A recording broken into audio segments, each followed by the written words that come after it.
എനിക്ക് ഫൈനാൻസിനെ കുറിച്ച് ഒന്നും അറിയില്ല. എൻ്റെ അടുത്ത് കൺസൾട്ടേഷന് വരുന്ന പലരും എന്നോട് പറയുന്ന ഒരു സ്റ്റേറ്റ്മെന്റ് ആണ്. അപ്പൊ എനിക്ക് പറയാനുള്ളത് എന്താന്ന് വെച്ചാൽ, നിങ്ങളുടെ ഏരിയ ഓഫ് എക്സ്പെർട്ടീസ് വേറെ പലതും ആയിരിക്കുമല്ലോ, ഫൈനാൻസ് തന്നെ ആവണമെന്നില്ല. ഇനി ഫൈനാൻസിൽ തന്നെ ഒരുപാട് ഏരിയ ഉണ്ട്. അതായത് ഫോർ എക്സാമ്പിൾ, ഒരു ചാർട്ടേഡ് അക്കൗണ്ടന്റ് എന്ന് പറഞ്ഞാൽ അവരെന്താ ചെയ്യുന്നത്? അവർ ടാക്സേഷൻ, ഓഡിറ്റിംഗ്, അക്കൗണ്ടിങ് ഒക്കെയാണ് ചെയ്യുന്നത്. ഇവിടെ പേഴ്സണൽ ഫൈനാൻസ് പ്ലാനിങ് അല്ലെങ്കിൽ മാനേജ്മെന്റ് എന്ന് പറയുന്നത് അത് വേറെ തന്നെ സ്പെഷ്യലൈസ്ഡ് ആയിട്ടുള്ള ഒരു മേഖലയാണ്.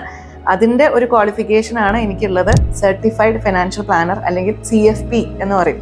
അപ്പോൾ ഫിനാൻഷ്യൽ പ്ലാനിങ് എന്ന് പറയുമ്പോൾ എന്താണ്? നിങ്ങളെ ഒരു ഫിനാൻഷ്യൽ പൊസിഷൻ മനസ്സിലാക്കി, നിങ്ങളുടെ വരവ്, ചെലവ്, സേവിങ്സ്, നിങ്ങളുടെ ഇതുവരെയുള്ള ഇൻവെസ്റ്റ്മെന്റ്സ്, ലയബിലിറ്റീസ്, ഇതൊക്കെ നോക്കി ഭാവിയിൽ നിങ്ങളുടെ ആവശ്യങ്ങൾ എന്തൊക്കെയാണ് ഇതൊക്കെ നോക്കിയിട്ട് നിങ്ങൾ നിലവിൽ എന്തൊക്കെ ചെയ്താൽ നന്നായിരിക്കും, അതായത് ഇൻഷുറൻസ് ആണെങ്കിലും അങ്ങനെ ഇൻവെസ്റ്റ്മെന്റ്സ് ആണെങ്കിലും ഇങ്ങനത്തെ കാര്യങ്ങളൊക്കെ ഏതൊക്കെ തരത്തിൽ ചെയ്താൽ നന്നായിരിക്കും എന്നുള്ളൊരു സജഷൻസ് തരിക. എന്നിട്ട് എക്സിക്യൂഷൻ വേണ്ടവർക്ക് അതിൻ്റെ എക്സിക്യൂഷനും ചെയ്തു തരിക. അതാണ് ഞങ്ങൾ ചെയ്യുന്നത്. അപ്പൊ നിങ്ങൾക്ക് പേഴ്സണൽ ഫൈനാൻസിനെ കുറിച്ച് കാര്യമായിട്ട് ഒരു ധാരണ ഇല്ല എന്ന് തോന്നുന്നുണ്ടെങ്കിൽ അതിനെക്കുറിച്ച് അറിയുന്നവരോട് സംസാരിക്കുന്നതിൽ ഒരു തെറ്റുമില്ലല്ലോ, അല്ലെ? നമുക്ക് അറിയേണ്ട കാര്യങ്ങളെ കുറിച്ച് ചോദിക്കുക, മനസ്സിലാക്കാൻ ശ്രമിക്കുക, അതിന് ഒരു മടിയും വേണ്ട.